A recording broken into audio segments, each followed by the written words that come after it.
오늘은 하나님을 본받는 자, 하나님을 본받는 자, 그런 제목으로 우리 같이 말씀을 같이 나누도록 하겠습니다.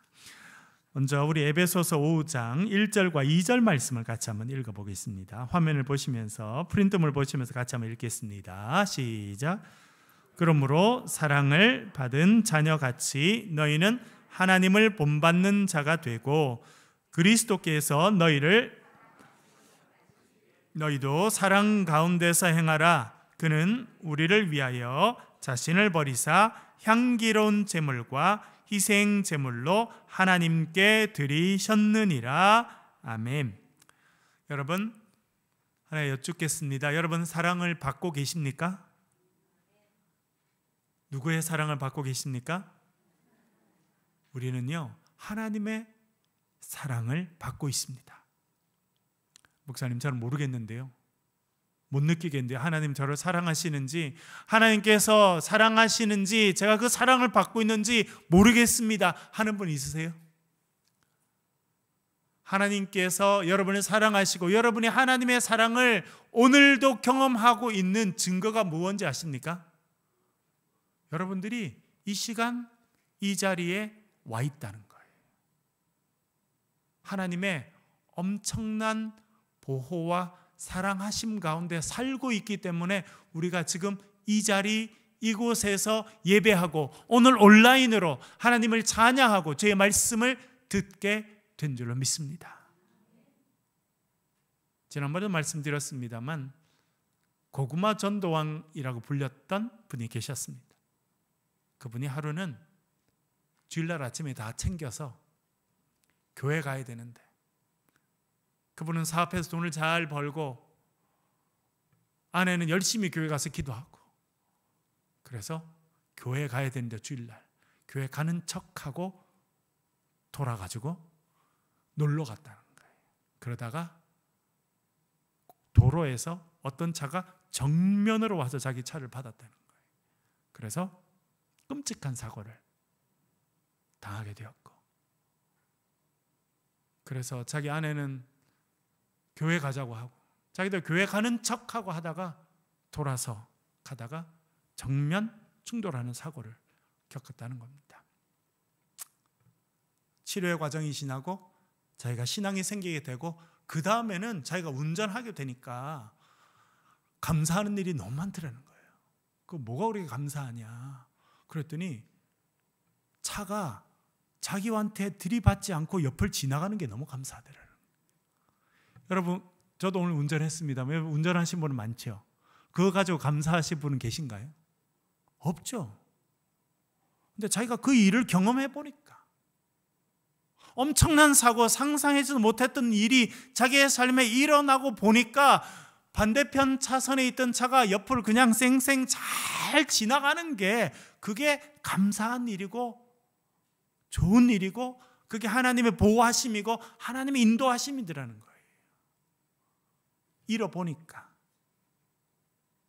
당연한 줄 알았는데 그게 당연한 게 아니고 그것이 하나님의 인도하심이고 하나님의 보호하심이고 하나님의 사랑이라는 것을 자기가 깨닫게 됐다는 거예요. 여러분, 오늘 저와 여러분도 하나님의 사랑을 오늘도 받고 계신 줄로 믿습니다. 그 증거는 우리가 이 자리에 와서 또 온라인으로 예배하고 있다는 겁니다. 그 하나님의 사랑을 받은 사람들이 해야 될 일이 있습니다. 오늘 에베소서 5장 1절에서 이렇게 말합니다. 그러므로 사랑을 받는 자녀같이 너희는 하나님을 본받는 자가 되고 라고 말합니다. 누구를 본받으라고요? 누구를 본받으라고요? 하나님을 본받는 자가 되라 말합니다. 성경에서 딱 한 번 나오는 표현입니다. 하나님을 본받는 자가 되라. 사도 바울이 하나님을 본받는 자가 되라라고 하는 표현은 딱 한 번 썼습니다만, 다른 곳에서는 누구를 본받으라고 자주 이야기합니까? 사실은 그리스도를 본받으라고는 자주 이야기하였습니다. 고린도전서 11장 1절 한번 읽어보겠습니다. 고린도전서 11장 1절 읽어보겠습니다. 시작. 내가 그리스도를 본받는 자가 된 것 같이 너희는 나를 본받는 자가 되라. 아멘. 저도 사도 바울을 연구해서 박사 논문을 쓰고, 얼마 전에도 우리 이제 온라인으로 우리 교수님들과 목사님들 모임이 있습니다. 거기는 이제 교수님들이 한 8분, 9분 정도 되고, 박사학위를, 신학 박사를 받은 분이 한 20명 정도 되고, 현직 목회자들 한 50명 정도가 되는 상당히 좀 큰 그 학문적인 모임이기도 하고, 또 설교를 위한 그런 모임이기도 한데요. 거기서 우리가 성경에 대해서 토론하고 이야기하고 이렇게 배우게 됩니다. 그래서 우리가 한 달에 한 번씩 모이는데, 다음 달부터는 이제 로마서를 집중적으로 해서 한 1년 반 정도 공부하기로 하였습니다. 그래서 제가 이제 바울을 전공해서 제가 이제 다음 달에 50명 정도 되는 목사님들, 그중에 이제 박사분들이 거의 20분쯤 되세요. 그래서 제가 이제 사도 바울의 쓴 이제 중요한 서신인 로마서에 대해서 이제 서론을 하라 그래서 지금부터 준비 중이에요. 그러면서 사도 바울이 강조한 것은 무엇인가? 사도 바울은 어떤 인생이 되고 싶었나 생각해 봅니다. 여러분, 사도 바울에게 있어서는 어떻게 보면 인생의 목표가 있었어요. 이루고자 하는 목표, 그것이 무엇이었을까요? 여러 가지 있을 수 있겠습니다만 가장 중심되는 것은 그리스도를 본받는 인생이 되는 것이었습니다. 그래서 금방 읽은 고린도전서에도 보면 내가 그리스도를 본받는 자가 된 것 같이 너희는 나를 본받는 자가 되라 라고 말하였습니다. 그는 그리스도를 본받는 인생이 되고 싶었습니다. 그가 복음을 전하면서 고난을 당합니다. 그 고난을 당하지만 그 고난 가운데서도 감사하고 기뻐하였습니다. 왜냐하면 그 복음을 전함으로 인해서 받는 고난은 예수 그리스도의 십자가의 고통에 동참하는 길이라고 그가 생각하였기 때문에 그렇습니다. 그래서 아무도 사도 바울을 막을 수 없었어요. 아무도 사도 바울을 낙심시킬 수가 없었습니다. 여러분, 사람들을, 한 사람을 낙심시키려고 하면 세상 사람들은 뭘 사용합니까? 세상의 권력은 뭘 사용합니까? 겁주죠. 그렇죠? 그러다 안 되면 어떻게 해요? 매로 때리죠. 안 되면 감옥에 집어넣습니다. 그래도 안 되면 어떻게 해요? 죽음의 자리에 내어놓겠죠. 사도 바울은 매를 맞았습니다. 감옥에 던져졌습니다. 여러분, 빌립보 감옥에 던져지니까 감옥에서 어떻게 하던가요? 찬송합니다. 옆에 사람이 기가 찼을 거예요. 도대체 저 사람 누군데? 매를 맞고 감옥에 던져졌는데 감옥에서 찬송을 하는 사람이다. 그리고 우리가 살펴본 것처럼 고린도전서 15장에 보면 그는 사망을 조롱했습니다. 사망아, 너의 승리가 어디 있느냐? 사망을 두려워하지 않았습니다. 빌립보서에도 보면 내가 여기 있으나 하나님께로 가나 아무 상관이 없다는 거예요. 그러니 여러분, 세상의 방법으로는 그 사도 바울을 막을 사람이 없었습니다. 막을 길이 없었습니다. 왜 그러냐면 그는 예수 그리스도를 닮아가는 것이 삶의 목표였습니다. 그리고 내가 복음을 전하다가 죽음을 당한다면 그것은 예수 그리스도의 십자가에 동참하는 것이니 오히려 나에게 영광이다 생각하였습니다. 사도 바울의 목표는 그리스도를 본받는 것이었습니다. 그런데 오늘 본문에서는요, 대단히 특별하게 어떻게 보면 성경 전체에서 단 한 번 하나님을 본받는 자가 되라 라고 말해주고 있습니다. 하나님을 본받는 자. 여러분, 거울을 보시죠. 제가 지난 주일날 우리 거울 보는 부분에 대해서 우물을 쳐다본 윤동주 말씀드렸죠. 그리고 요나를 통해서 비춰지는 우리의 모습에 대해서 제가 말씀을 드렸습니다. 여러분, 거울을 보시면 여러분 얼굴과 여러분 모습이 나오는데 여러분 누구 닮았어요? 누구 닮았나요, 여러분? 여러분 자식들이 있잖아요. 자식 보니까 누구 닮았어요? 우리 아이들은 어디 딴 데 갖다 놔도 제 아들인지 알더라고요, 사람들이. 왜 그럴까요? 닮았죠. 왜 닮았어요? 왜 우리 애들이 아빠 엄마 닮았어요? 그렇죠. 아빠 엄마한테서 나가지고 참 신기해요. 아빠 엄마의 모습이 있습니다. 똑같이 생기지는 않았어요. 그렇죠? 여기도 우리 집사님과 따님이 계신데 닮았어요. 그렇죠? 왜? 부모니까. 우리도 하나님을 닮는 것이 당연합니까? 당연하지 않습니까? 당연하죠. 왜 그래요? 창세기에 보니까 우리가 누구의 모습을 따라서 만들어졌다는 것입니까? 하나님의 형상대로, 하나님의 형상을 따라. 형상이라는 말은 찰렘이라고 하는 히브리어인데요, 한편으로는 찰렘이라는 단어를 또 언제 썼는지 봤더니 아담이 아들을 낳습니다. 그렇죠?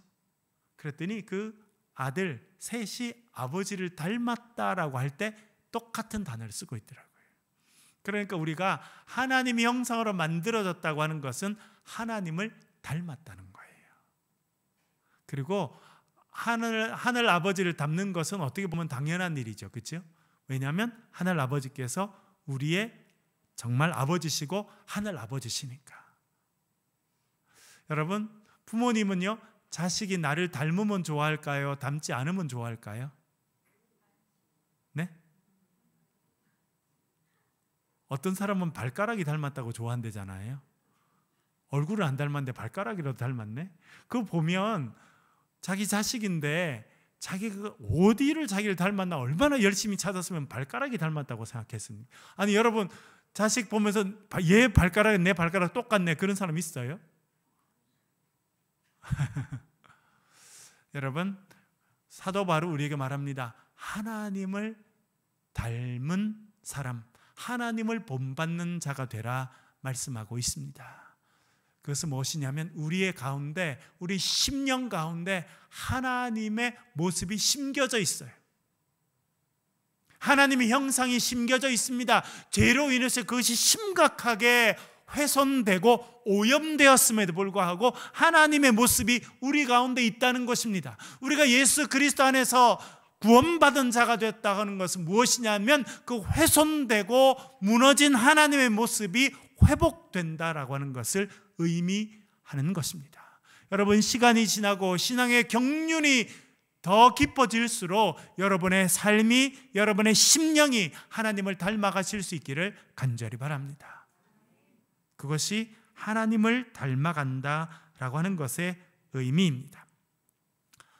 사도 바울이 하나님을 닮으라라고 말하면서 2절은 이렇게 말합니다. 그리스도께서 너희를 사랑하신 것 같이 너희도 사랑 가운데서 행하라. 하나님을 닮으라고 이야기하고 누구 이야기를 금방 합니까? 예수 그리스도를 이야기하시죠. 그리고 이렇게 말합니다. 그는 우리를 위하여 자신을 버리사 향기로운 제물과 희생 제물로 하나님께 드리셨느니라.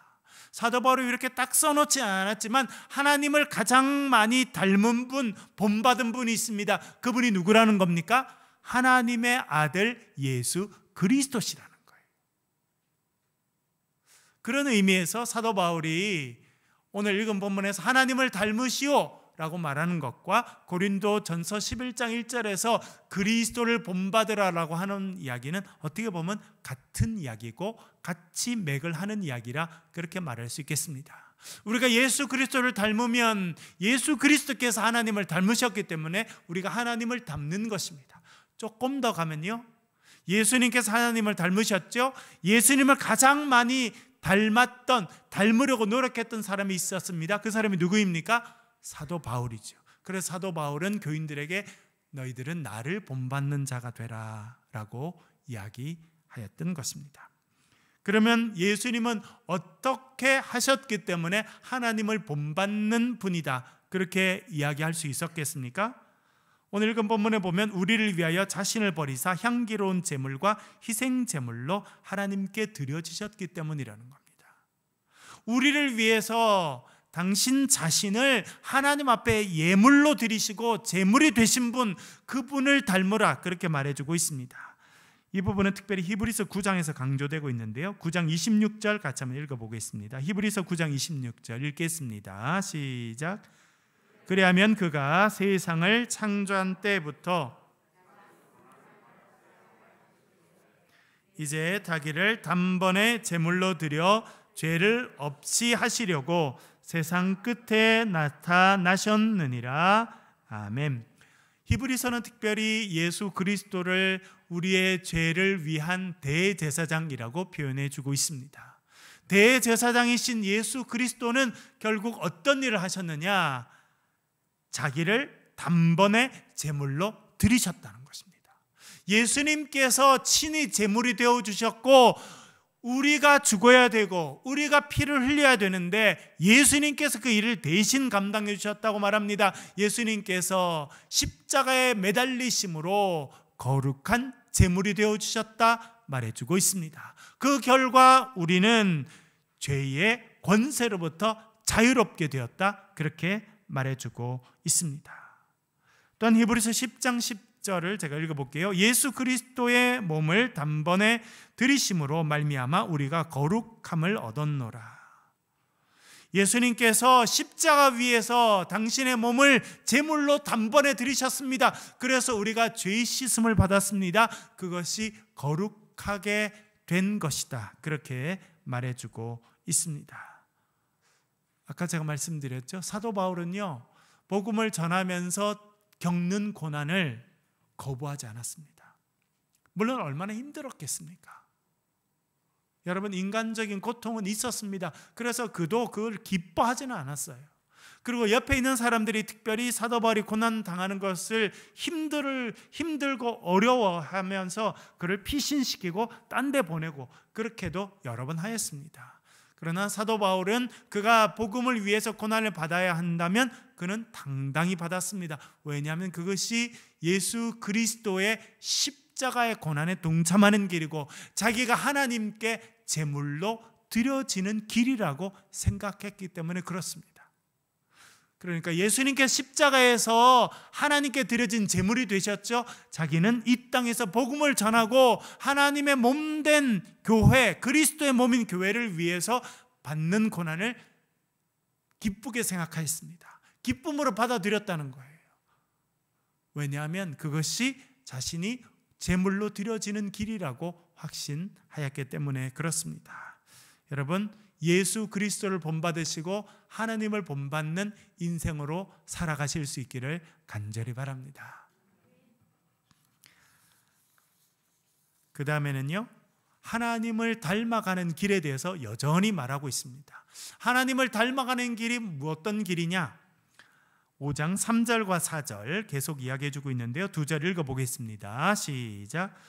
음행과 온갖 더러운 것과 탐욕은 너희 중에서 그 이름조차도 부르지 말라. 이는 성도에게 마땅한 바니라. 누추함과 어리석은 말이나 마땅치 아니하니 오히려 감사하는 말을 하라. 아멘. 제가 아까 말씀드렸죠. 여러분, 예수님께서 단번에 십자가에 드려지심을 통해서 우리를 죄 없게 만들어 주셨습니다.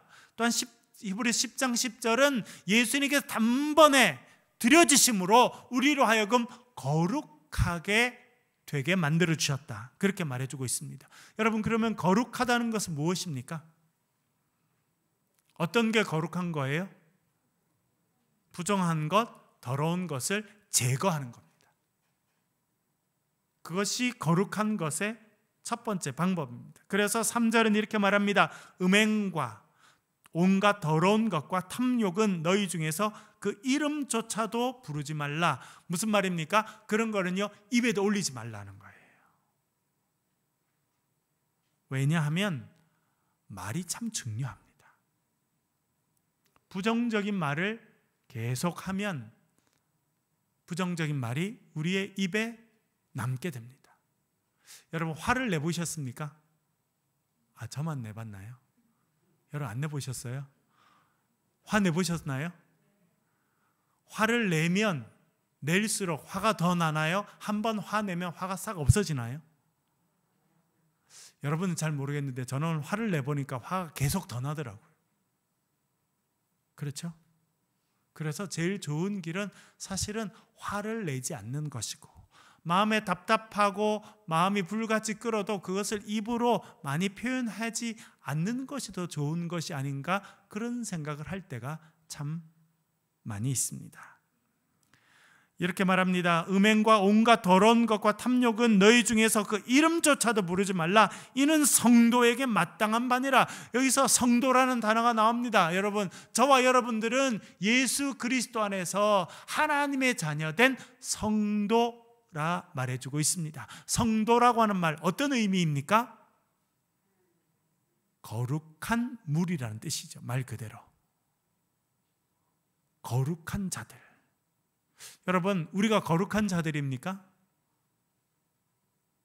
우리가 생각하는 성자, 이런 분들이나 거룩한 분들이지 우리 같은 사람이 어떻게 성자가 되나 거룩한 무리들이 되냐 그렇게 생각할 수 있습니다만, 성경은요, 예수 그리스도의 십자가의 은혜로 하나님의 자녀된 모든 자녀들을 성도라, 거룩한 무리들이라, 거룩한 사람들이라 그렇게 칭해주고 있습니다.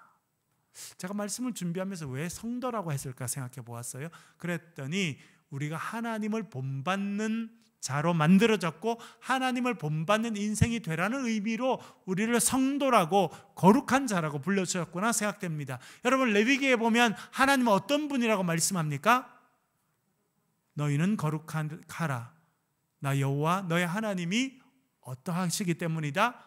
거룩하시기 때문이다. 하나님은 거룩하신 분이라는 거예요. 그리고 거룩하신 분의 형상을 따라 우리가 지음을 받았습니다. 그래서 우리가 지음을 받을 때부터 우리는 거룩한 자가 되도록 만들어진 사람들이라는 것입니다.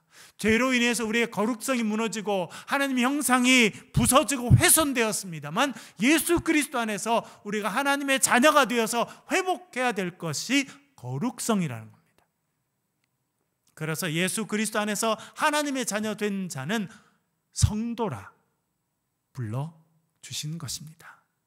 성도가 해드리는 일은 무엇입니까? 오늘 저도 본문에 보면 음행과 온갖 더러운 것과 탐욕을 입에도 올리지 말라는 겁니다.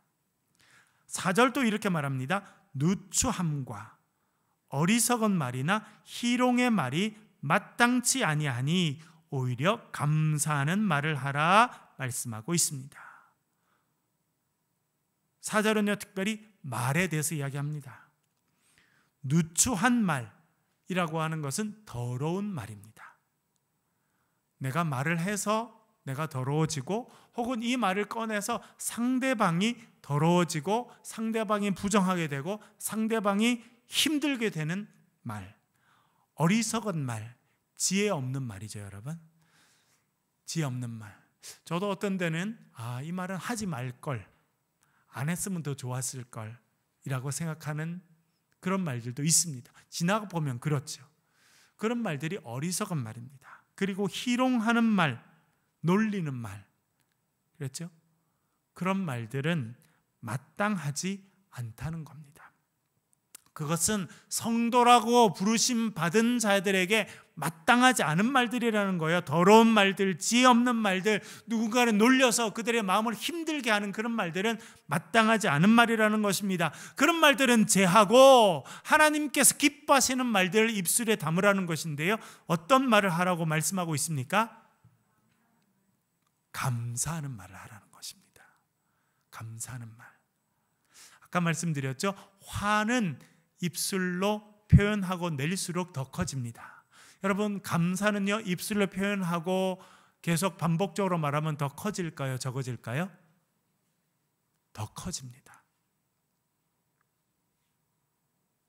지난번에도 한번 말씀드렸습니다만, 미국에 가면, 저도 이제 미국 서부에 나중에 여행도 해보고 다닐 때가 있었는데, 인디언 보호구역이 있어요.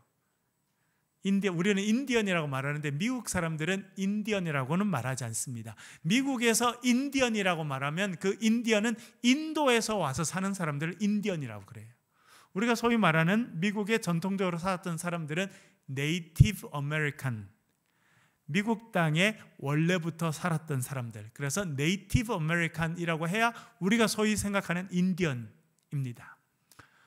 여러 이제 유명한 부족들이 또 미국 전역에 이제 많이 살게 되고, 가면 곳곳에 그런 인디언, 우리 말하는 인디언, 네이티브 아메리칸들만 이렇게 모여 사는 그런 데가 있는데, 체로키라고 하는 유명한 부족이 이제 서쪽 지역에 살았습니다.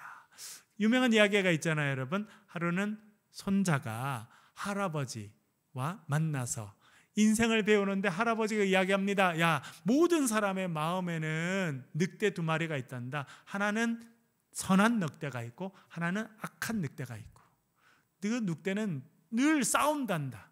선한 늑대, 악한 늑대가 계속 싸운다는 거예요. 그래서 싸운다니까 손자가 물어봤대잖아요. 그러면 할아버지, 우리 마음속에 늑대가 두 마리 있고 좋은 선한 늑대와 악한 늑대가 있어 싸우면 그 싸우는 두 마리 늑대 중에 어떤 늑대가 이기게 되나요? 물어봤대잖아요. 그랬더니 할아버지가 그때 무슨 이야기를 했다는 겁니까? 어떤 늑대가 이긴대요? 네가 매일 먹이를 주는 늑대가 이긴다는 거예요. 참 지혜롭죠. 우리 마음에도 늑대가 두 마리의 늑대가 있다는 겁니다. 그 할아버지에 의하면 계속 싸워요. 여러분, 우리도 그렇지 않습니까? 선한 일과 악한 일이 있습니다. 하나님 기뻐하시는 일과 내 마음의 욕심이 원하는 일이 늘 부딪히잖아요. 뭐가 이깁니까? 늑대 두 마리 중에 어떤 늑대가 이긴다는 거예요? 내가 먹이를 매일 주는 늑대가 힘이 세서 그 늑대가 이기게 돼 있다는 거예요. 늑대에게 먹이를 주는 방법 중에 가장 좋은 것은요, 입술의 말입니다. 생각보다 더 강력한 힘을 갖고 있는 건요, 그 생각이 구체적으로 우리의 입을 통해서 표현되는 것. 그것은 우리 가운데 있는 두 마리의 늑대 가운데 밥을 주는 가장 좋은 방식이 되는 겁니다. 그래서 성경은 뭐라 말하냐면 우리의 우리의 말을 조심해야 된다 말해주고 있습니다. 야고보서 3장 3장 4절 5절 한번 읽어보겠습니다. 야고보서 3장 4절 5절 두 절 같이 읽겠습니다. 시작. 또 배를 보라, 그렇게 크고 광풍에 밀려가는 것들을 지극히 작은 키로서 사공의 뜻대로 운행하나니, 혀도 작은 지체로 돼 큰 것을 자랑하도다. 보라, 얼마나 작은 불이 얼마나 많은 나무를 태우는가. 아멘. 여러분, 배 자주 보셨나요? 대구에서 태어나셔서 대구에 사셨던 분들은 배를 자주 볼 기회가 좀 없으셨으리라 생각합니다. 제가 말하는 것은 수성못에 있는 오리배 이야기하는 건 아니에요. 어떤 분은 뭐 그렇게 오리배도 이 키가 붙어 있나요? 한번 타봐야겠네요, 저도요. 저는 섬에서 태어나서 자랐잖아요. 그래서 보면 이제 물고기 잡는 배들을 많이 이렇게 보고, 또 옆에 가면 배를 수리하는 데가 있습니다. 그러면 물에 있던 배를 끄집어내서 이렇게 위에 올려놓습니다. 그래서 뭐 배 부서진 걸 수리하기도 하고, 또 페인트도 칠해줘야 되거든요. 그래야 이렇게 배가 많은 배들은 이제 옛날에 나무로 만들었으니까요. 또 쇠로 만든 것도 바다 물이 짠물이니까 계속 이렇게 페인트를 칠해줘야 됩니다. 근데 그래서 배를 탁 이렇게 건져서 올려놓은 거 보면 뒤에 키가 달려 있습니다. 조그매요. 그런데 그 키의 방향이 이렇게 되느냐 이렇게 되느냐에 따라 완전히 배 방향은 달라지게 돼 있습니다. 지금 거제도에 가면 세계 두 번째, 세 번째 큰 조선소가 있습니다. 이번에 들어보니까요, 컨테이너를 싣는 조선소 그 배는요, 요즘에 컨테이너를 23,000개가 싣는데요.